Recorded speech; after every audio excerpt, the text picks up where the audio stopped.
Hello दोस्तों, हमारे YouTube channel success life में आप सबका स्वागत है। दोस्तों, घर में गरीबी व दरिद्रता आने की कारण क्या होता है और गरीब क्यों हो जाते हैं लोग, अमीर से गरीब क्यों बन जाते हैं, घर में गरीबी व दरिद्रता आने की निशानियां का क्या क्या कारण होता है। आज के इस वीडियो में हम आपको बताएंगे। गरीबी उस समस्या को कहते हैं जिसमें व्यक्ति अपने जीवन काल में मूलभूत आवश्यकता तथा जैसे रोटी, कपड़ा, मकान और अपने बच्चे को शिक्षा का अपना शौक पूरा करने में असमर्थ होता है। उस व्यक्ति को आय इनकम बहुत कम होता है, उससे गरीबी रेखा के नीचे माना जाता है। अपने भौतिक आवश्यकताओं के अनुसार पूरा करने में बहुत अधिक असमर्थ रहता है। दोस्तों, वास्तुशास्त्र के अनुसार प्रत्येक व्यक्ति जीवन भर आगे बढ़ने के लिए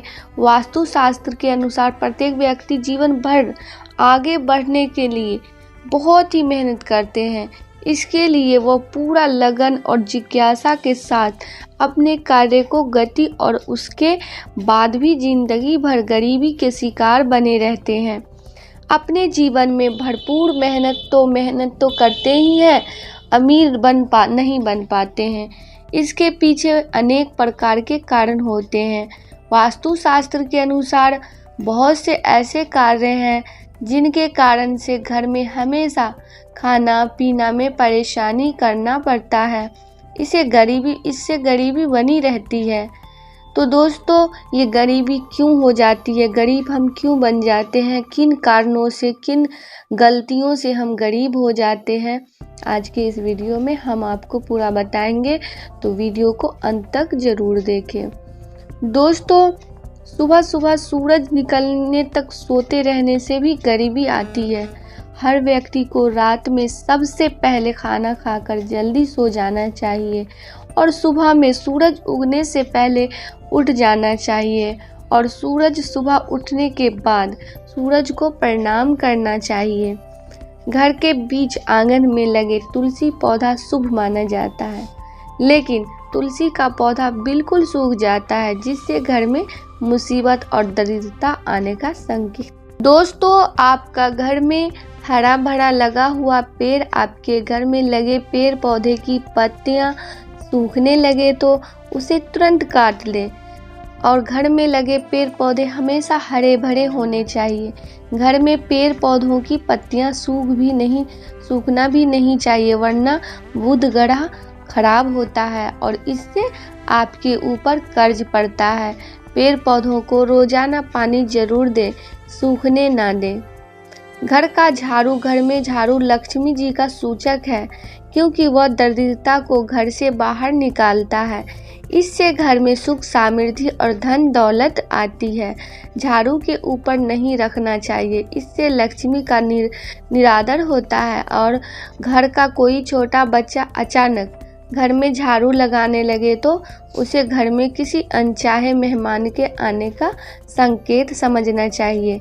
घर में झाड़ू लगाना चाहिए क्योंकि यह व्यक्ति के दुर्भाग्य को आमंत्रण देता है। नाश्ता करने से पहले झाड़ू लगाना चाहिए, उल्टा करके नहीं रखनी चाहिए। ऐसे में दरिद्रता और गरीबी का वास होता है। अंधेरा होने के बाद आप झाड़ू लगाने से बचें, इससे माता लक्ष्मी नाराज होती है। घर का कोई सदस्य बाहर जाए तो तुरंत झाड़ू नहीं लगाना चाहिए, कुछ देर के बाद लगाएं, वो भी भगवान से प्रार्थना करने के बाद। झाड़ू पोछा करके रखना चाहिए, किसी की नज़र नहीं पड़नी चाहिए। जिस प्रकार झाड़ू को छुपा के रखना चाहिए, उसी प्रकार झाड़ू को भी घर में आने वालों कोई आदमी की नज़रों से दूर रखना चाहिए। वास्तुशास्त्र विज्ञान के अनुसार जो लोग के लिए एक स्थान बनाने के बजाय कहीं पर भी झाड़ू ऐसे ही रख देते हैं, उनके घर में आर्थिक तंगी का सामना करना पड़ता है, आर्थिक परेशानियों का सामना करना पड़ सकता है, या अन्य किसी भी जानवरों को नहीं झाड़ू से मारना चाहिए।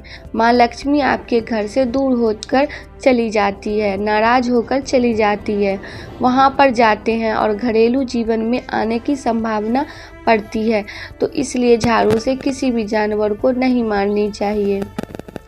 दोस्तों, छिपकली, इसलिए इस बात का ज़रूर ध्यान रखें। बहुत से लोगों का कहना है कि घर में छिपकली देखना शुभ होता है और आपके घर में नहीं है। ऐसा नहीं होना चाहिए। इस बात का ध्यान रखना चाहिए।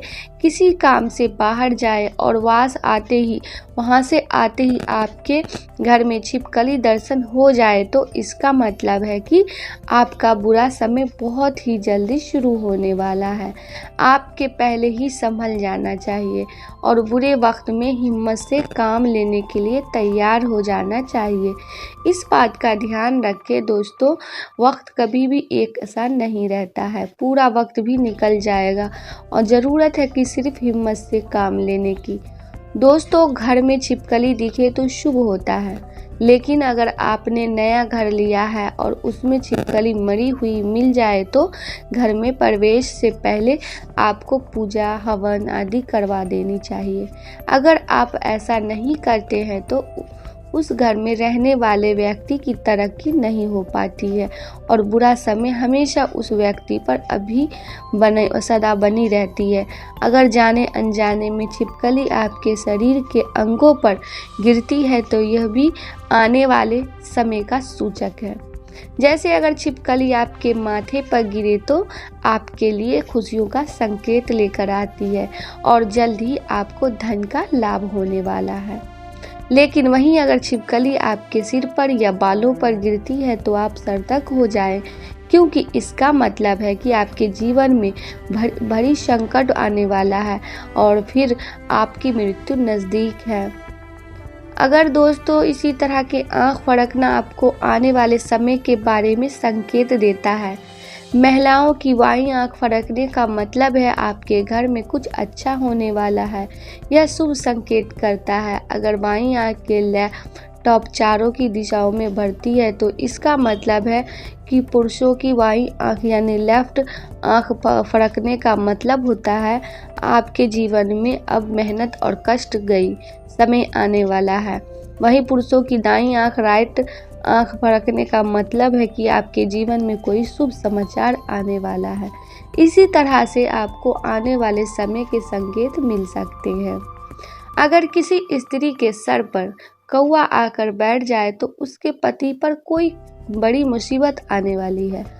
अगर किसी व्यक्ति के घर पर या उसके छत पर बहुत सारे आकर शोर मचाने लगे तो यह उस घर के मालिक पर आने वाली किसी बड़े संकट का बहुत सी समस्याओं के आने का संकेत है। आप अगर अपने रूम में दरवाजे की तरफ पैर करके सोते हैं तो यह वस्तु के हिसाब से बिल्कुल सही नहीं है। ऐसी मान्यता है कि ऐसा करने से लक्ष्मी आपके घर में नहीं आती है और जो आती है वो भी दरवाजे से ही लौट जाती है। घर में लगी घड़ी का वास्तु से बहुत बड़ा संबंध है। अगर आप तकिए के नीचे लेकर सोते हैं तो घड़ी लेकर नहीं सोना चाहिए और घर में दीवार में टंगा हुआ घड़ी है और वह चलते चलते बंद हो जाए तो उसको बंद नहीं रखना चाहिए, उसको हमेशा चालू ही रखना चाहिए। इससे इंसान का दिमाग नकारात्मक सोचता है और उसके पास कभी भी लक्ष्मी नहीं लौटती है। आज के लिए बस इतना ही। दोस्तों, आपको ये वीडियो पसंद आया है तो लाइक करिएगा, दोस्तों को शेयर ज़रूर करिएगा, चैनल को सब्सक्राइब करके बेल आइकन को ज़रूर दबाइएगा ताकि आने वाला वीडियो आपको सबसे पहले मिले। दोस्तों, मिलते हैं अगले वीडियो में। तब तक के लिए good bye and thanks for watching my video.